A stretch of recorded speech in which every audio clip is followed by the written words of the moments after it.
Hey buddies, welcome back to TM novels. நம்ம daily ஒரு சிறுகதை பார்த்துட்ருக்கோம். இன்னைக்கான சிறுகதை நீங்கள் பார்த்தீங்கன்னா அன்னப்பறவை இளவரசர்கள். வாங்க ஸ்டோரிக்குள்ளே போகலாம். நம்ம சேனல் அப்படி சப்ஸ்கிரைப் பண்ணிக்கோங்க buddies. ஒரு காலத்தில் ஒரு மிகப்பெரிய ராஜாங்கம் இருந்துச்சு. அந்த ராஜாங்கத்தை ஒரு அரசர் ஆட்சி செஞ்சுட்டு வந்தார். அவருக்கு 11 இளவரசர்களும் ஒரு இளவரசியும் இருந்தாங்க. ஆனால் அரசரோட மனைவியான மகாராணி இல்லை.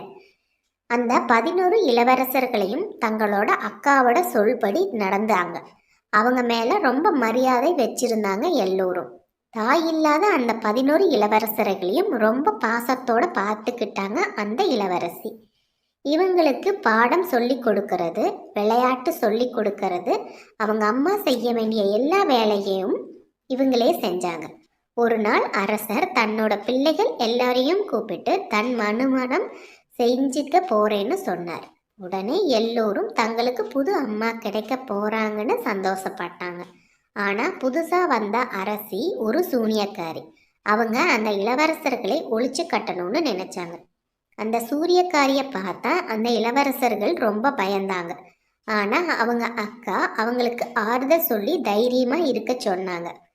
இந்த இளவரசி அரண்மனையில் இருந்தால் இளவரசர்களை ஒன்றும் பண்ண முடியாதுன்னு தெரிஞ்சுக்கிட்டாங்க சூரியக்காரி. அரசர்கிட்ட சொல்லி வேறு நாட்டுக்கு படிக்கிறதுக்கு அந்த இளவரசியை அனுப்பிட்டா. இளவரசி படிக்கிறதுக்கு வெளிநாட்டுக்கு போனதுக்கு அப்புறம் ரொம்ப பயந்து போயிருந்தாங்க இளவரசர்கள். அவங்க கிட்ட வந்த அந்த சூரியக்காரி அரசி ஒரு மந்திரம் சொன்னாங்க.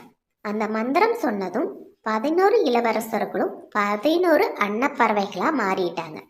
அந்த அன்னப்பறவைகள் வெளியே துரத்தி விட்டுட்டாங்க அந்த சூனியக்காரி இளவரசி.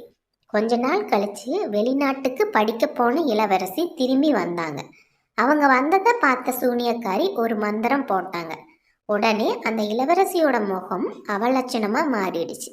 அவங்கள பார்த்தால் யாருக்குமே அடையாளம் தெரியல. ஆனால் இளவரசர் அவங்கள வேற யாரோன்னு நினைச்சு காசு கொடுத்து அனுப்ப சொல்லிட்டார்.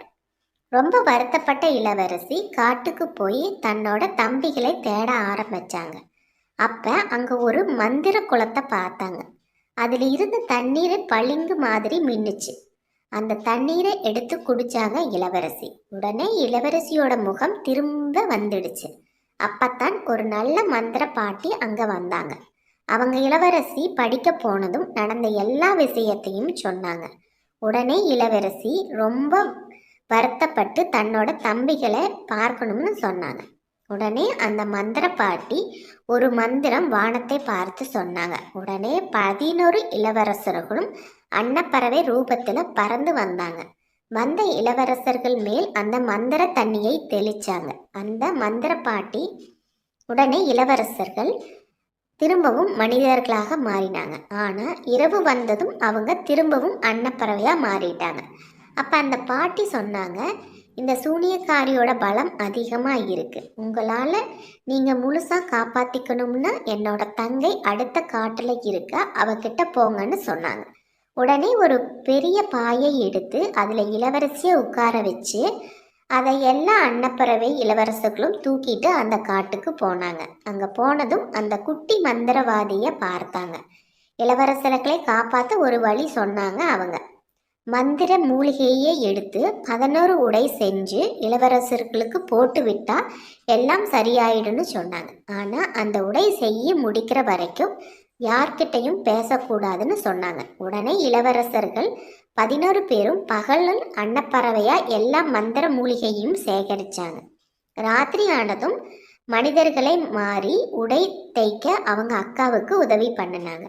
ஒரு நாள் காட்டு பகுதியில் மந்திர மூலிகையை எடுத்துக்கிட்டு இருக்கிறத பார்த்த ஒரு இளவரசர் அவரோட தளபதியும் என்ன விஷயம்னு கேட்டாங்க. ஆனால் மந்திர உடை செஞ்சு முடிக்கிற வரைக்கும் யார் கூடவும் பேசக்கூடாதுன்னு மந்திரக்காரி சொன்னதுனால அமைதியாக இருந்தாங்க. உடனே அவங்கள தன்னோட அரண்மனைக்கு கூட்டி போய் தங்க வச்சாரு இளவரசர். ராத்திரி ஆனதும் யாருக்கும் தெரியாமல் காட்டு பகுதிக்கு போனாங்க அந்த இளவரசி. இதை ரகசியமாக ஒளிஞ்சிருந்து பார்த்த பக்கத்து நாட்டு இளவரசரும் அவரோட தளபதியும் பார்த்தாங்க. அப்போ புத்திசாலியான அந்த தளபதி, இந்த மூலிகையை நீங்கள் எடுக்கிறதுனால ஏதோ முக்கியமான விஷயம்னு நினைக்கிறேன்னு சொல்லி காவலர்களை விட்டு நிறைய மூலிகையை பிடுங்கி அவங்களுக்கு கொடுத்தாரு அந்த தளபதி. அந்த மூலிகையை வச்சு எல்லா இளவரசர்களுக்கும் உடை தயார் செஞ்சாங்க இளவரசி. மறுநாள் காலை அன்னப்பறவையை வடிவம் இருந்த இளவரசர்களுக்கு எல்லோருக்கும் அந்த உடையை போட்டு விட்டாங்க அந்த இளவரசியும் தளபதியும். உடனே எல்லா இளவரசர்களும் சாபம் நீங்கி நல்லபடியாக மனிதர்களாக மாறினர். அப்பொழுதுதான் இத்தனை நாள் அமைதியாக இருந்த இளவரசி நடந்த எல்லாத்தையும் அந்த உதவி செய்த இளவரசர்கிட்டையும் தளபதி கிட்டையும் சொன்னாங்க. சாபம் நீங்கத்தான் இத்தனை நாள் பேசாம இருந்ததாகவும் சொல்லி மன்னிப்பு கேட்டாங்க. உடனே அந்த பக்கத்து நாட்டு இளவரசர் சொன்னாரு, உங்க அப்பாவுக்கு உண்மை தெரியாம இருக்கிறதுனாலதான் பிரச்சனையேன்னு சொல்லி நிறைய பாதுகாப்பு வீரர்கள் எல்லாத்தையும் கூப்பிட்டுக்கிட்டு அரசரை போய் பார்த்தாங்க. அப்பத்தான் அந்த அரசருக்கு உண்மை புரிஞ்சது. உடனே அந்த சூனியக்காரிய பாதாள சிறைக்கு அடைச்சிட்டாங்க. தன்னோட சந்தோஷத்திற்காக மறுபடியும் திருமணம் செய்தது எவ்வளவு தப்புன்னு புரிஞ்சுக்கிட்டாரு அரசர். தன்னோட மகன்களையும் இளவரசையும் அண்ணலை இருந்து ரொம்ப பாதுகாத்து வளர்க்க ஆரம்பித்தார். அதில் எல்லாம் துணை செஞ்ச அந்த பக்கத்து நாட்டு இளவரசருக்கும் அவரோட தளபதிக்கும் நன்றி சொன்னார் அவர். Thank you buddies. நம்ம சேனலை சப்ஸ்கிரைப் பண்ண மறந்துடாதீங்க.